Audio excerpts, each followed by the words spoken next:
멀리 간 동무 박신혜. 그래도 벌써 몇 년 전 일입니다. 우리 집 가까이 내가 참 좋아하는 동무 한 사람이 살고 있었습니다.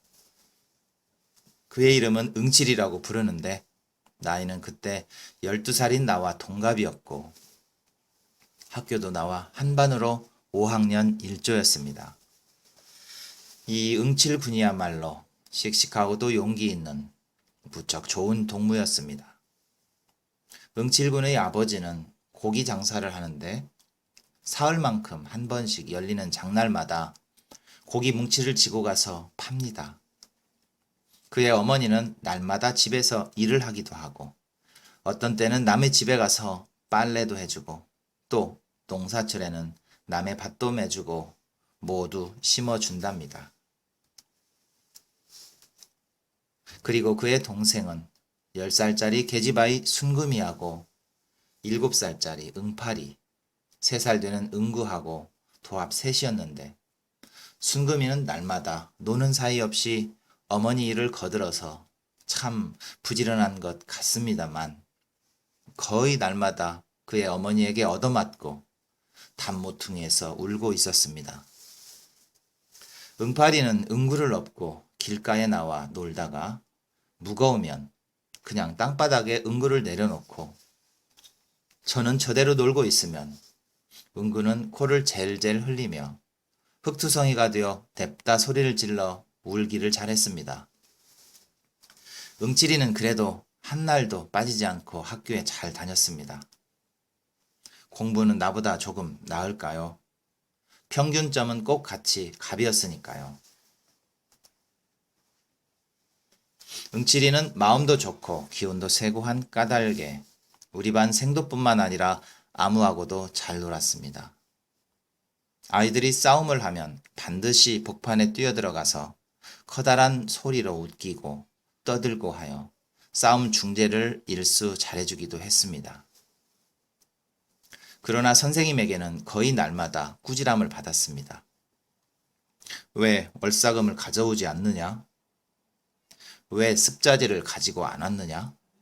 하고 벌을 서기도 자주였습니다. 그런데 어느 날 습자 시간이었습니다. 응칠이는 왜 청서를 한 번도 내지 않느냐? 하는 선생님의 말소리에 습자 쓰느라고 짹소리 없이 엎드려 있던 우리 반 생도는 모두 일제히 응칠에게로 고개를 돌렸습니다. 응칠이는 신문지 조각에 글자를 쓰던 붓을 멈추고 아무 대답이 없었습니다. 응칠이, 너 이리 오너라. 선생님은 웬일인지 몹시 노해 계셨습니다. 응칠이는 교단 앞으로 나와서 고개를 숙이고 섰습니다. 왜 너는 월사금도 벌써 반년치나 가져오지 않고 잡기장도 습자지도 도화용지도 아무것도 사지도 않고 학교에는 왜 다니느냐? 하고 선생님이 꾸지람을 하셨습니다. 아버지가 돈이 없다고 안 주어서요. 응칠이는 얼굴이 새빨갰습니다. 왜 아버지가 돈이 없어? 내가 돈을 받아가지고는 좋지 못한데 써버리는 것이겠지. 아닙니다. 잡기장도 안 사줄 리가 있나. 내가 정령코 돈을 다른 데 써버린 것이지. 아닙니다. 바른 대로 말해. 선생님은 그만 응칠의 뺨을 한 번 휘갈겼습니다. 선생님 용서하십시오. 아버지가 안 사주어요. 응칠이는 뺨에다 손을 대고 금방 소리쳐 울 것 같이 보였습니다. 그때 나는 가슴이 터질 것 같이 두근거려지며 응칠이가 가엾어 못 견디겠었습니다. 그래서 그만 벌떡 일어나서 선생님, 정말 응칠이 집에는 돈이 없어요. 잡기장 사려고 돈을 달라면 학교에 못 가게 합니다. 응칠이 아버지는 돈이 없어 밥도 못 먹는다고 야단을 합디다. 하고 나도 모르게 크게 소리가 터져 나왔습니다. 그래, 넌 어떻게 아느냐? 하고 선생님이 나를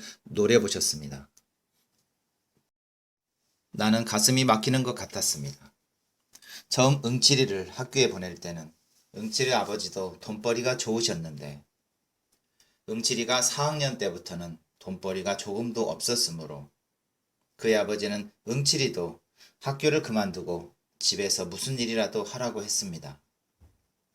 그러므로 월사금이나 학용품을 사려고 돈을 달라면 가지 못하게 하여 학교에는 왜 자꾸 다니면서 돈을 달라느냐고 야단을 했습니다. 그래서 응칠이는 5학년에 오른 후로는 거의 돈 한 푼 아버지에게 얻어보지 못했습니다.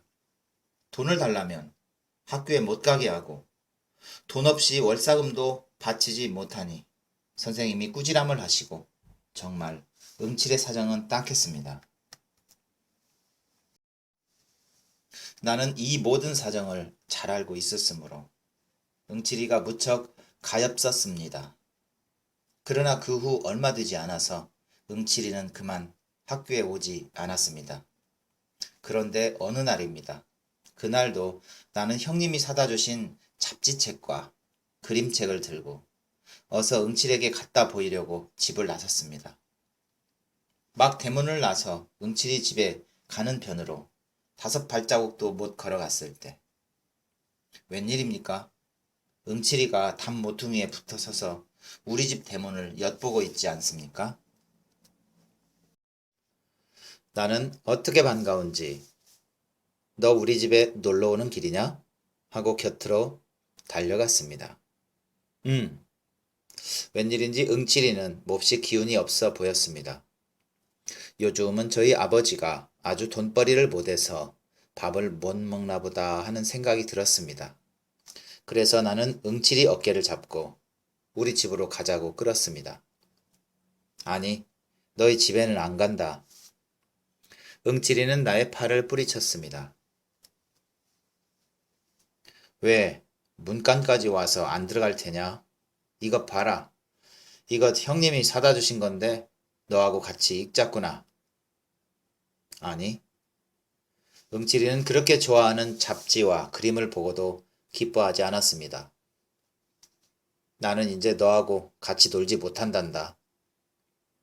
응칠이는 멍하니 서 있는 나를 바라보며 금방 울 것 같이 말했습니다. 나는 응칠의 이 한 말에 깜짝 놀랐습니다. 얼마 전부터 만주로 돈벌이 간다고 하는 응칠이 아버지 말이 생각났습니다. 너 만주 가니?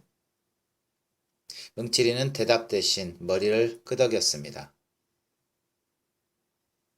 아니, 만주에는 마적이 많아서 사람을 막 죽인다는데 얘야 가지 마라 하고 나는 응칠에게 다가섰습니다. 내 맘대로 할 수 있나? 우리 아버지가 기어이 가신다는데 뭐 그러면 언제 가니? 오늘 저녁에 간단다. 나는 어떻게 쓰면 좋을지 몰랐습니다. 어느 사이엔지 우리들은 어깨동무를 해가지고 느껴 울고 있었습니다. 울면서 걸어온 것이 응칠의 집 앞이었습니다. 다 찌그러져가는 그의 집 방 안에는 시커먼 커다란 보퉁이 한 개가 놓여 있고 건넌방 결방살이하는 순덕이네 방에는 응칠의 집 식구가 모두 둘러앉아 밥을 먹고 있었습니다. 응칠아, 너 어디 갔다 오냐? 어서 밥을 먹어야 가지. 하는 순덕이 어머니의 얼굴을 바라본 나는 눈물이 자꾸 더 흘러내렸습니다. 인제 우리 집은 순덕이네 집이 됐단다. 우리가 간다고 순덕이네 집에서 밥을 했다나? 하고 응칠이는 삽작에 붙어 섰습니다. 어서 들어가거라. 잘 있어라. 나는 밥 먹고 곧 간단다. 하고 응칠이는 순덕이네 방으로 들어갔습니다.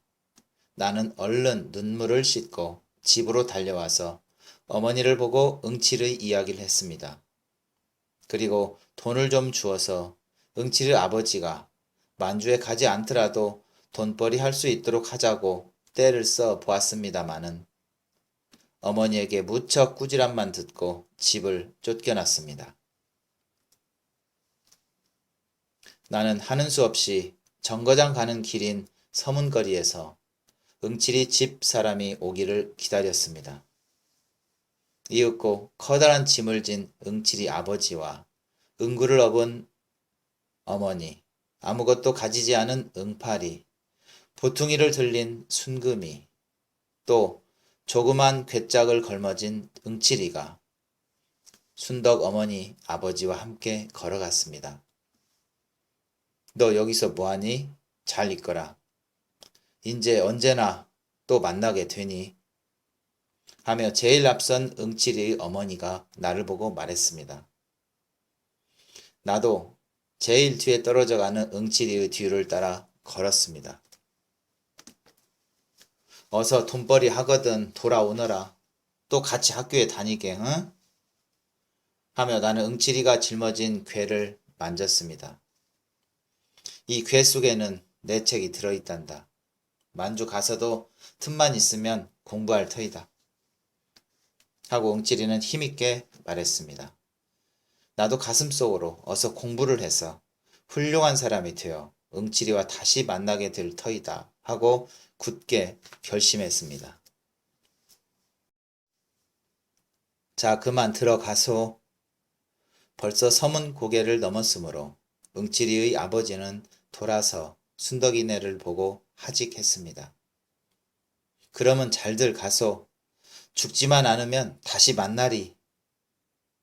순덕이네 엄마는 그만 울어버렸습니다. 나도 응칠이의 목을 안고 터져 오르는 울음소리를 억지로 참으며 느껴 울었습니다. 응칠이도 커다란 눈에 눈물이 고였습니다. 나는 가슴이 터져 나가는 것 같이 아팠습니다. 그래서 서로 목을 안은 채 참다 못해 소리쳐 울고 말았습니다. 응칠이 아버지는 나의 어깨를 쓰다듬으며 달래주셨습니다. 그의 눈에도 눈물이 고여 흐르고 있었습니다. 울지 말고 어서 돌아가거라 하며 응칠이의 팔을 잡아 끌었습니다. 나는 발버둥을 치며 응칠이의 뒤를 따르려 했으나 순덕이 어머니가 나를 꼭 붙잡고 놓지 않았습니다. 한 걸음 한 걸음 우리의 사이는 멀어져 갔습니다.